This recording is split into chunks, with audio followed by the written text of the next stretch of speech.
saya juga masih cinta dengan suami saya pada saat itu juga. Jadi banyak hal yang memang saya tahan-tahan. Pastilah kalau rumah tangga kan masih ada yang ditahan-tahan, kalau enggak pasti gampang buyar kan.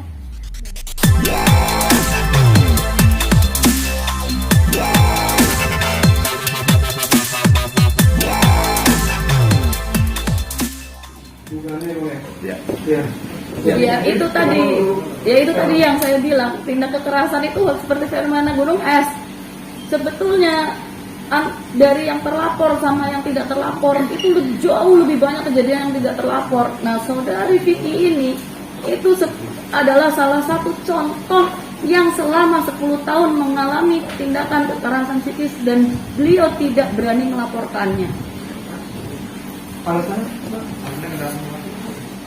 Nama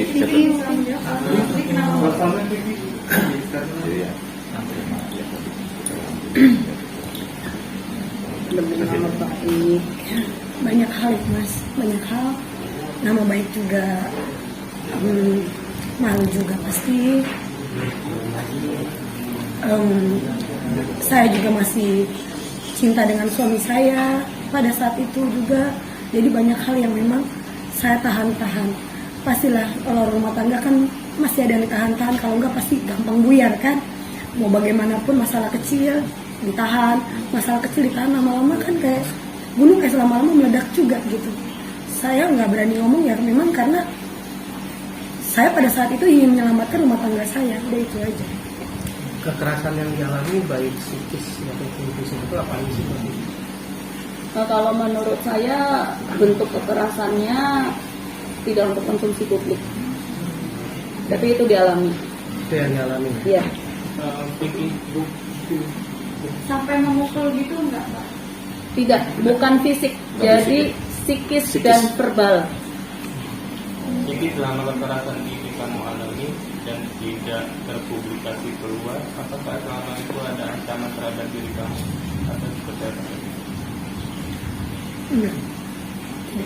Mungkin kalau mungkin saya nambahkan, jadi kalau dibilang ancaman itu kan kesannya negatif ya, tetapi mungkin ada pesan-pesan yang disampaikan. Nah, ini yang mungkin juga akan lebih perlu sampaikan juga ke rekan-rekan media bahwa sampai dengan saat ini Vicky keadaannya sehat, nyaman, tidak dalam suatu tekanan ya, tapi memang ada pihak-pihak yang mungkin berusaha untuk memperkeruh suasana ya. Tapi ini yang mungkin kita sampaikan salah satu tujuannya dalam jumpa pers ini gitu ya, supaya pihak-pihak yang tidak berkepentingan tidak boleh ikut campur. Mungkin itu. Tapi kekerasan verbalnya seperti apa sih? Kenapa? Kekerasan verbalnya seperti apa? Nah, itu bentuk kekerasan verbalnya terjadi, tapi detailnya tidak untuk konsumsi publik. Maksudnya kata-kata kotor kah, kasar? Iya. Kata-kata kotor kah? Iya. Kemarin sesuai yang Body kalau saya salah ya. Tetapi kemarin ada omongan bahwa body shaming-nya Vicky gendut gitu, dari suaminya. Apakah benar seperti itu ya Mbak Vicky? Body shaming yang dilakukan oleh suami. Pernah. Mempertegas shaming.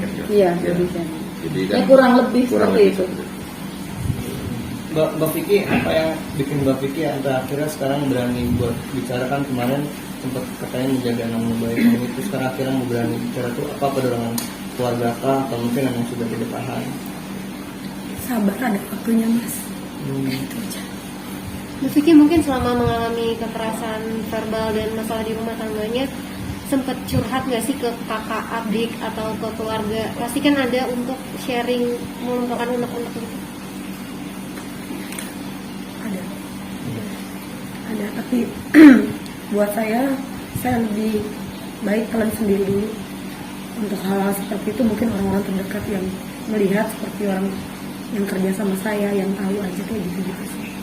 Untuk yang lain-lainnya menurut saya nggak perlu cerita tentang rumah tangga saya lebih detail, terutama ke orang tua saya juga kan.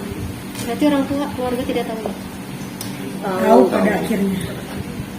Mbak Vicky, dari 10 tahun kamu menikah, di tahun keberapa kekerasan itu sudah mulai dilakukan?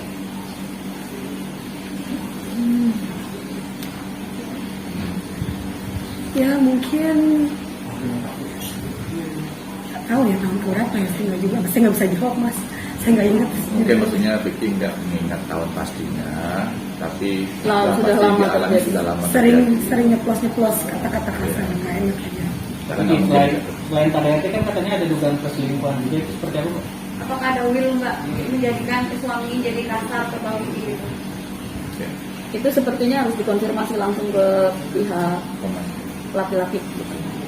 Untuk korbannya seperti apa mungkin kalau maksudnya kan ini kan yang bersangkutan juga kan pelaku bisa dibilang korban dugaan perselingkuhan ini. Benar Mbak Vicky, perselingkuhan itu ada seperti yang tercantum mungkin di laporan perempuan. Saya hanya merasa terganggu dalam rumah tangga saya, udah itu aja. Ada hal, banyak hal, ada hal yang saya simpen dan saya merasa terganggu selama pernikahan saya lebih dari 10 tahun. Kecil, lama-lama saya simpen, lama-lama saya nggak tahan, udah itu aja. Nah, William ini kan katanya kan kalau nggak salah tinggal serumah yang ngaku sebagai saudara. Gimana? Wanita idaman lain. Idaman lainnya ini kan kabarnya kan perempuan yang ngaku Pertanyaan sebagai lain aja deh, saudara, Mas. gitu. Pertanyaan lain aja, Ini maksudnya harus dikonfirmasi juga, Pak. nggak yang lain aja.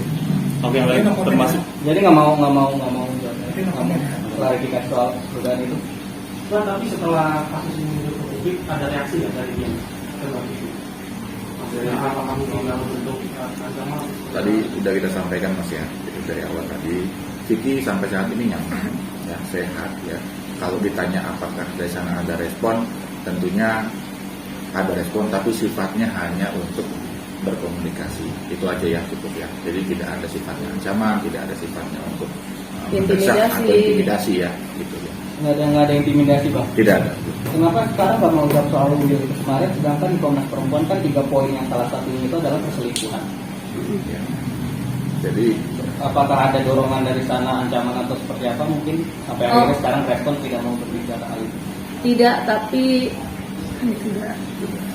dugaan perselingkuhan itu memang tidak untuk konsumsi publik.